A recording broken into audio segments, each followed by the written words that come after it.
Hi, I'm Sean Karpf with the Leg Up Pressure Washing. Um, been doing pressure washing for 3 years now. Served in the military from 2007 to 2013. Stepped on an IED in 2012 while deployed in Kandahar, Afghanistan. Came home and didn't know what I wanted to do with my life, and luckily ended up being a strength coach with the Jags for 4 years until 2020. And just wanted to, find something else to where I can manage my day and be able to spend time with family. And luckily found pressure washing, and now it's been a great experience to be able to grow in this industry and just learn from some of the best, like Austin Pratt with Proper Exterior and Stephen Davis with Bullseye Pressure Washing.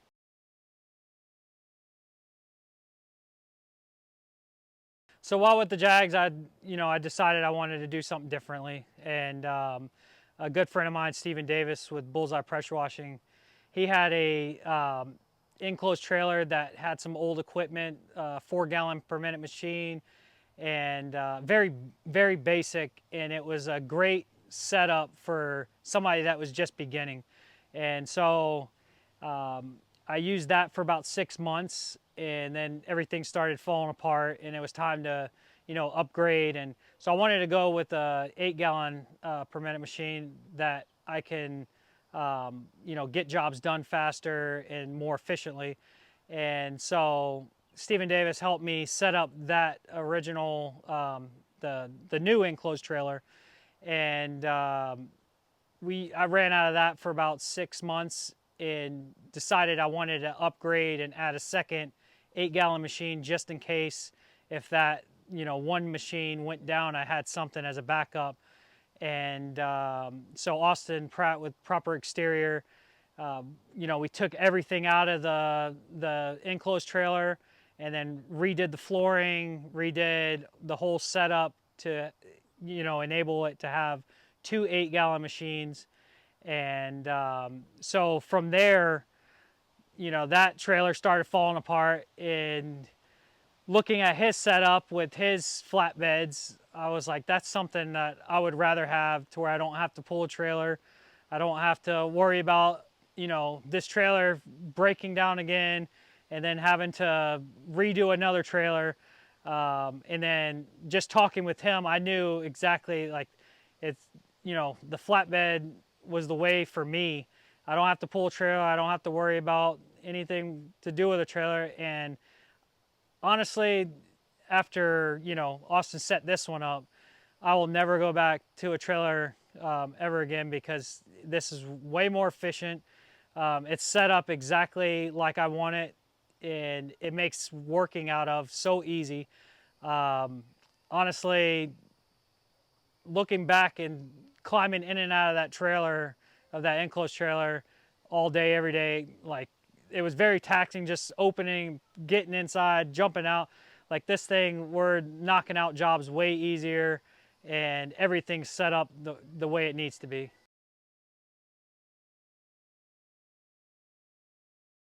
So this is a 2024 Chevy Silverado 3500, dually. Obviously I don't have to worry about, how much weight I put on it. It's going to be able to carry it. It's diesel. I chose to go diesel, spend a little bit extra money on longevity. I feel like diesel engines, for being able to sit here and work off it every day, day in and day out, is what I wanted to invest this money in. And also go with four-wheel drive, because, you never know when you're going to get in some sand, and with all that weight on this thing, the worst thing to do is be stuck in, some sand somewhere and not be able to get out.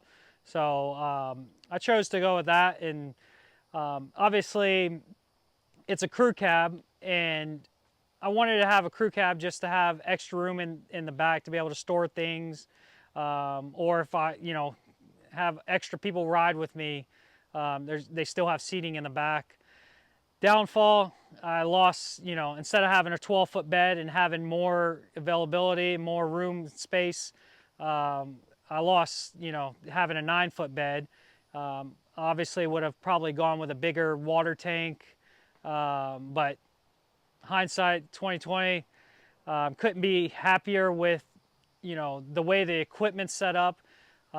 Initially, before I ever buy it, went over pros and cons with Austin Pratt with Proper Exterior, and just, you know, asked him his opinion, and we kind of bounced ideas back and forth. But he did the whole layout on his laptop before we ever got any of the equipment.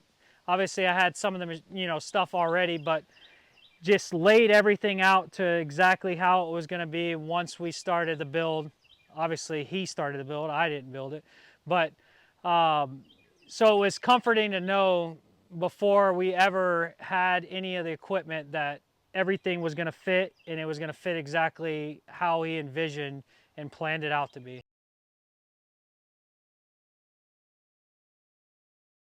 So with this build, obviously, just like every other build, you're going to have pros and cons.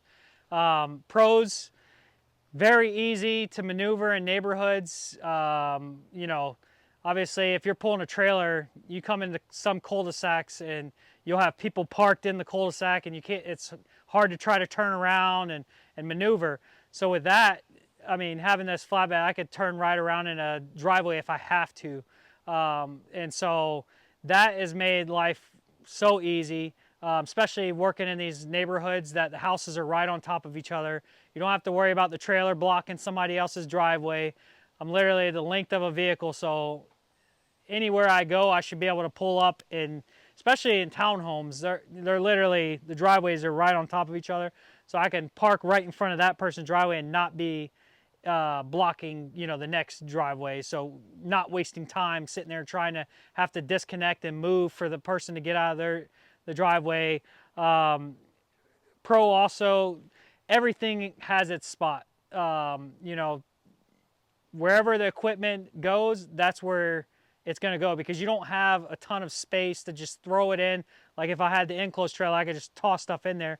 But then also, I may lose or sit there search for equipment because it wasn't put back in the right spot if I do have that enclosed trailer. So those are a couple of pros. Also, you know, just having everything in its spot, and when you have a helper, you know, you have to worry about that person putting things in the right spots, and so it's nice having everything to where it goes, and it makes, you know, grabbing things and putting things back exactly where it needs to be. One of the biggest pros I like what Austin did with the water tank is he's got a 2-inch ball valve coming out the back, and it makes it really easy, you know, doing commercial jobs where, you know, I may hook up to a fire hydrant and being able to fill up that water tank in 2 minutes has made it awesome for doing that. Usually I just sat there waiting, you know, with a couple garden hoses trying to fill up this 325-gallon tank, but now this thing fills up in 2 minutes and you're able to get in and get out and go right back into work. So I love the fact that he made it easy, you know, straight out the back, ball valve, open it up, connect, easy, quick connects, and then so within 5 minutes you have a full tank of water again.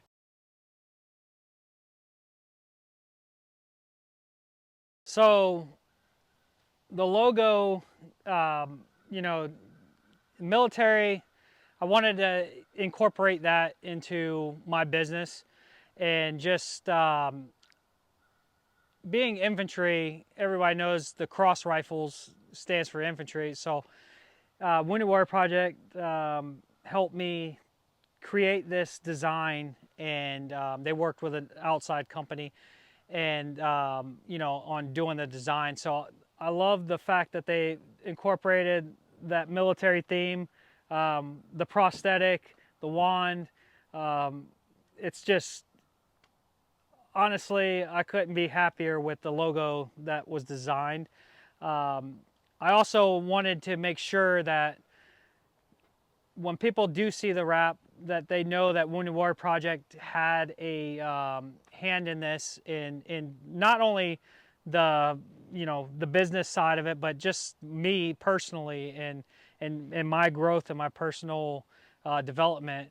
They had a huge part in it, and then had to put the 82nd Airborne logo on there, so that way people knew, you know, that I was military, Purple Heart recipient, that I was in combat, that I did get injured in combat, so that way they know, like, yes, he is a veteran, he has a prosthetic, but he also got injured while serving, you know, our country. And, you know, to me, it helps with business so much, because not only does everybody in Jacksonville want to support a veteran, but when they know that you were injured in combat serving this country, they want to support you even more and share your information.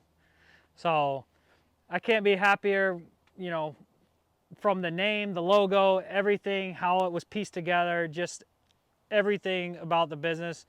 I'm just so grateful that I have people around me that really honestly do care, and can't thank everyone enough for where we are today.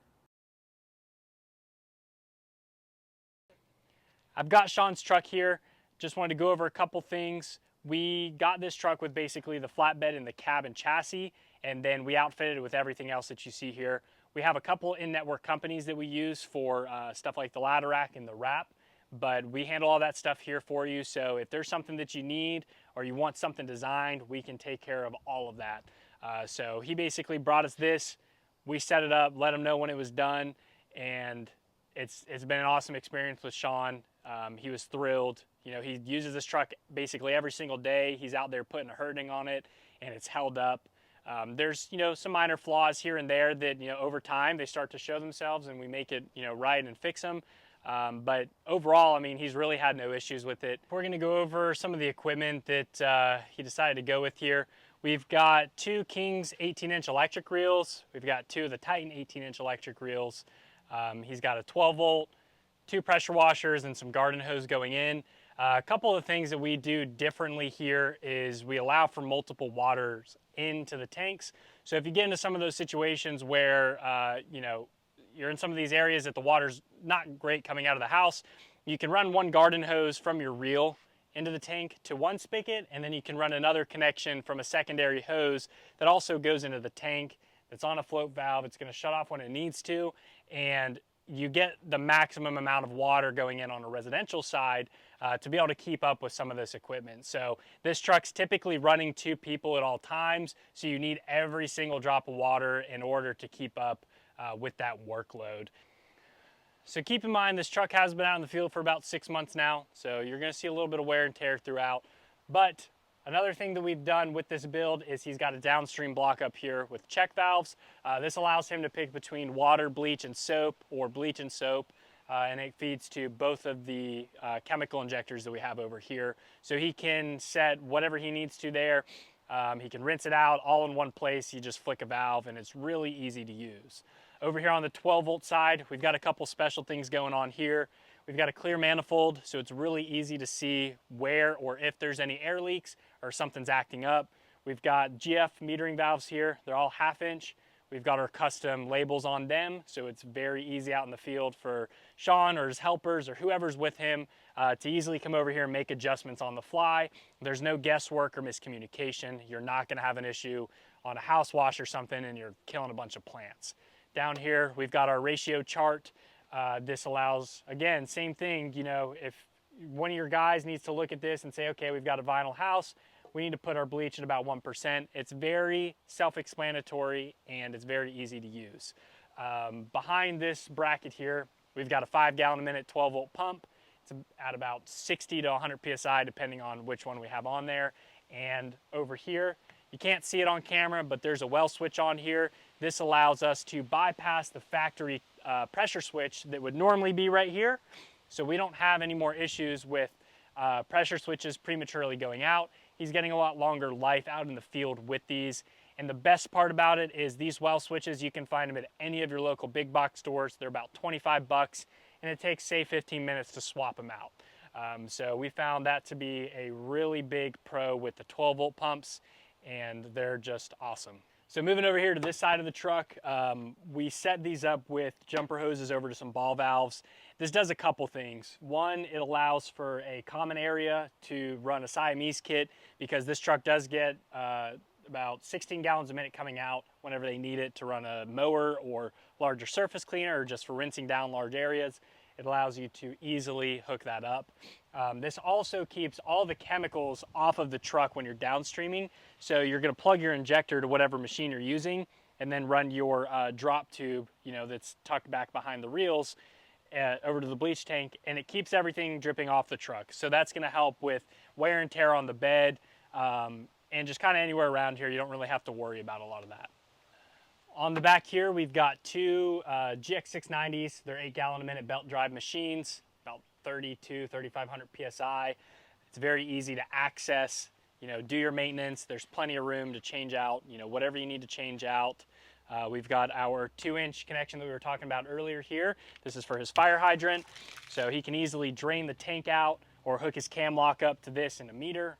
And he can easily fill that 325 gallon tank up very quickly. So everything is very cleanly routed. You're not really gonna be able to see it on camera currently, but all the plumbing is very laid out to where you can easily diagnose the separate systems. You know where the plumbing's going to, the electrical, the fuel lines, all that kind of good stuff. So if you're out in the field and something's acting up, you can narrow it down. You're not trying to take a guess at what goes to what. We also put tractor flaps on basically any machine that we have here. That way you don't have to worry about water and stuff getting into the exhausts, and it's just gonna help over time with wear and tear. We also put 90s on the exhaust going up, so it's not blowing outwards on the sides of the truck. So it's gonna do a couple things. One, you as the operator is not gonna be walking through all the exhaust stuff, or if you're cleaning a residential driveway and you've got hoses stretched out and people are not able to walk through the sidewalk, or they don't want to, and they walk around your truck, you're not having all that stuff blowing right on them as a liability. It's going up, and it's kind of out of the way. So on this side of the truck, we've got a 22 gallon fuel cell that powers both of the machines. It's got a tank gauge up here, so it tells you what your levels are.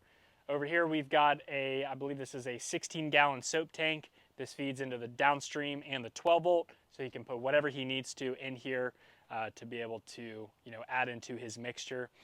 Also included on the ladder rack here is a surface cleaner mount for one of his surface cleaners, and then he just keeps a spare one up there. Typically the one up there is used for joining both machines together if they're just doing driveways or whatever. You'll also see kind of hidden is some gun holders here on the ladder rack, so that just allows for extra storage. You know where stuff's at, it's very easy to find. One of the things we like to do with our builds as well is make sure that everything is very easily labeled. And what I mean by that is, because this is a diesel truck, we ensure that there's a green cap as well as green labeling, or if we're gonna do any labels, we make sure to match the color coordination. So anybody that gets on this truck is gonna know what goes to what, and there should not be any miscommunication for what fluids go where. So even on the fuel tank up here, it's labeled gas, it's red, diesel green, def is blue, etc. We also typically do color coordinated zip ties for any of the 12 volt or downstream stuff.